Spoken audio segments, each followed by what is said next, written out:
Hey guys, I'm Pixel Dan, and this is a review of the Masters of the Universe Classics, Procrustus. It's the third giant to hit the Masters of the Universe Classics toy line, this time being a character coming straight from the vintage mini-comics. Let's check him out.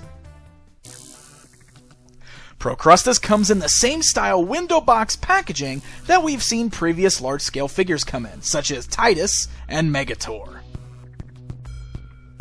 That window box fully showcases the figure within, and, what are you looking at, Procrustus?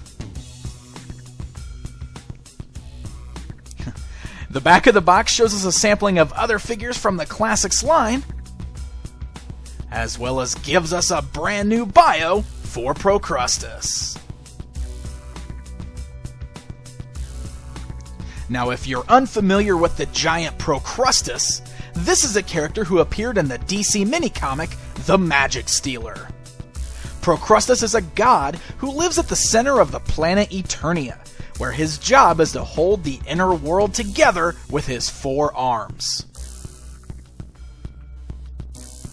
Taking a look at this guy out of the box, you can see that he has a terrific paint job that really brings out all of the little details. He looks as if he's made of a sandy rock material, with some great dry brushing of the paint that really shows off all the little cracks and such that's found in his skin. Most of the figure is the same tone and color, just being a mixture of tans and browns, with the exception of his eyes, which are glowing white.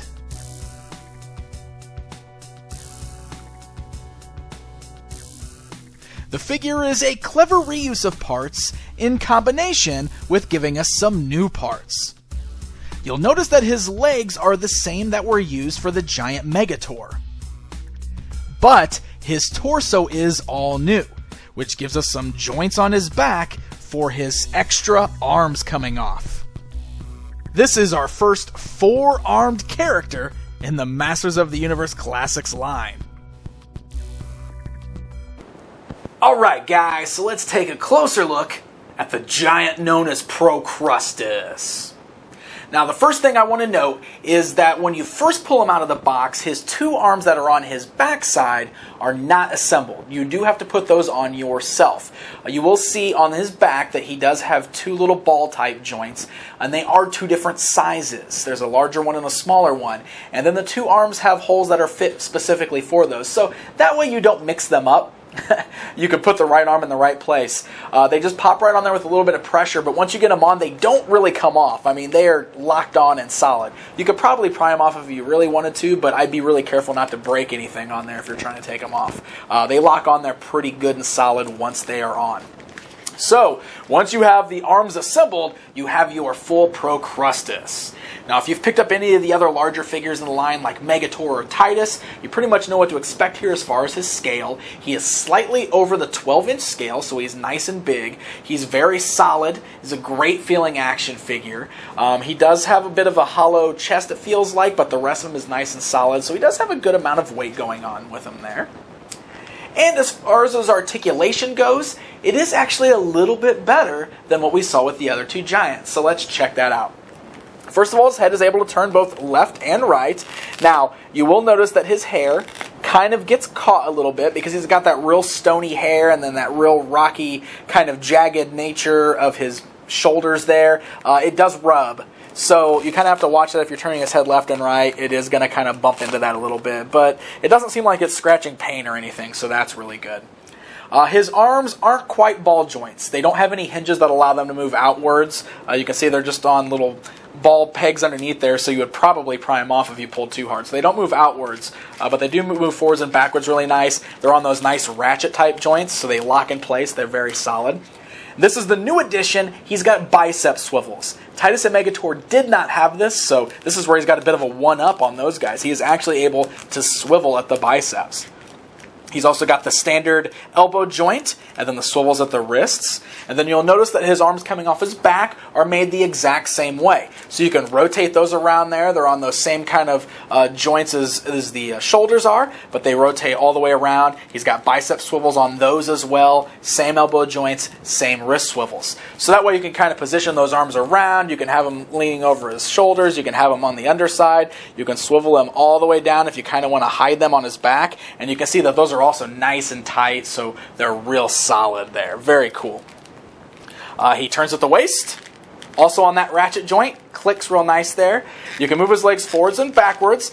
His loincloth piece is a little stiffer. It's like a thicker plastic, of course, than the smaller figures, but you can see you can still get a nice wide range of movement on him. The legs only move forwards, backwards. They don't have the hinges that allow him to move outwards. Then he's just got this standard knee joint, and then no joints in the feet. The feet are straight. These are actually the same as the Megator feet, so you pretty much know what to expect there. So, there you go, guys. There is a closer look at Procrustus.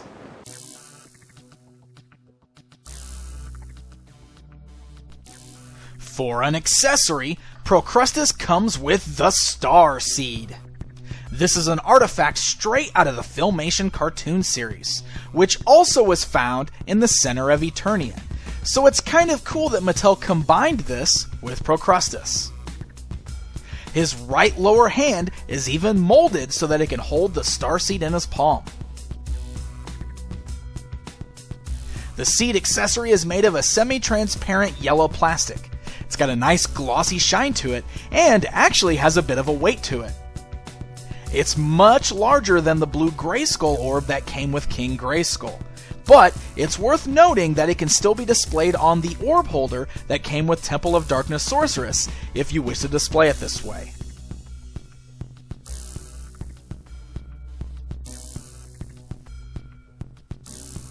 Procrustus has turned out to be my favorite giant in the line. I think he's got a great design with awesome details, and I love the improvements made to the articulation. Procrustus is one of those characters that may not have a lot of notoriety since he only appeared in one mini-comic, but he is still a very cool character who makes for a great action figure in this line.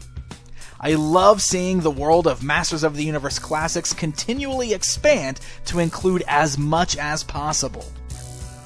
I also love how this figure came with a cool accessory that is from the Filmation cartoon, fitting in perfectly with that center of Eternia theme of Procrustus.